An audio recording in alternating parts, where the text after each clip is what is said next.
Les déchets posent un défi majeur pour les villes africaines, à l'instar du Congo, où leur production croissante dépasse les capacités de gestion, entraînant alors des problèmes sanitaires et environnementaux. Cependant, dans ce défi réside également une opportunité. En effet, en changeant notre perception des déchets et en les considérant comme des ressources exploitables plutôt que des rebuts, nous pouvons non seulement améliorer leur gestion durable, mais aussi créer de la valeur, générer des emplois et améliorer nos vies. À la tête de l'ONG Renaduc, Martin Bakombolo incarne un profond engagement et une vision claire pour répondre aux problèmes des déchets. Le Renaduc, c'est une organisation non gouvernementale congolaise créée autour de la thématique de promotion du développement durable en République du Congo et la préservation du bien-être des populations. L'opérateur Renaduc est en charge de la collecte des déchets dans la ville de Nkayi, chez les particuliers et dans le marché domanial. Nous avons là obtenu via le GRET des composteurs qu'on a mis à disposition des ménages, ce qui facilite et qui favorise le tri à domicile. Voilà, c'est bon. Une fois par semaine, les opérateurs de pré-collecte de Renaduc parcourent les quartiers pour récupérer les déchets des ménages.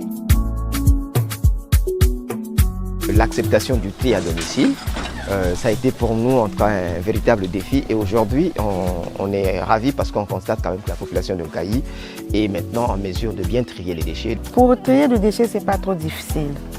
Il suffit de choisir les déchets qui peuvent pourrir, tu mets dans les compresseurs. Ceux qui ne pourrissent pas, tu mets dans le bac. J'utilise ça pour mes jardins, je fais souvent des jardins avec la fumée. Ce qui change ici, c'est quoi au fait? C'est que lorsqu'on a initié le tri à la source, ça réduit le taux de déchets à évacuer au niveau de la décharge finale. Ce qui a boosté cette prise en main, c'est qu'il y a eu une sensibilisation renforcée. Et on ne cesse pas de faire ce travail de sensibilisation. Et nous continuons à faire ce travail-là à tous les niveaux. Est-ce que c'est bien de vivre dans un quartier sale? Non, monsieur. Si vous passez dans le ruelle, il y a un grand changement. La matière organique, quant à elle, est stockée dans les composteurs, puis récupérée environ tous les 2 mois. Les déchets non organiques sont ensuite acheminés vers des aires de transit sur des terrains mis à disposition par la mairie, aménagés par le GRET. Ils y sont triés puis acheminés vers la décharge contrôlée, aménagée par le GRET.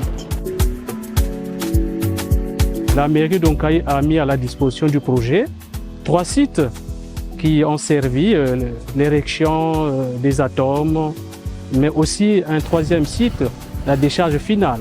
On a reçu 2 bennes et nous avons aussi une tractopelle, nous avons reçu également des chariots. Mais l'abonnement au service est-il adapté aux ménages? Le coût était favorable. Nous nous supportons très bien avec ma famille. C'est 700 francs le mois. Pendant ce temps, Martin et son équipe transforment les déchets organiques, par exemple, pour enrichir la terre des potagers. Pour le compost, ce sont les maraîchers qui le prisent de plus. Parce que il y a que des produits à béto, qui sont à béto. Autre piste de valorisation mise en place par Martin avec l'aide du GRET, la transformation en biochar, un charbon d'origine végétale.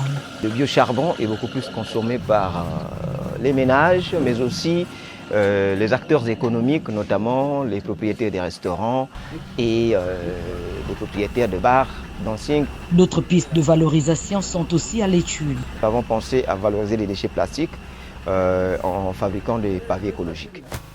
Martin et l'équipe de Renaduc ont bénéficié d'un soutien important du GRET. Notamment la formation des animateurs sur la sensibilisation au niveau des ménages et aussi à mon niveau, moi qui ai subi la formation de fabrication du biochar. Avec Renaduc, Martin propose une approche ambitieuse et adaptée où chaque déchet aurait une seconde vie. Il y a une opportunité selon laquelle nous serons parmi les plus grands producteurs des intrants bio. Pour les maraîchers au niveau de la République du Congo. C'est dans cet esprit d'innovation et d'engagement que Martin, Renaduc et le GRET aspirent à façonner un avenir durable au Congo. Moi je trie mes déchets et je composte pour protéger l'environnement. Ça réduit les effets du réchauffement climatique. Par exemple, la chaleur. Moi j'utilise les composteurs pour produire des légumes.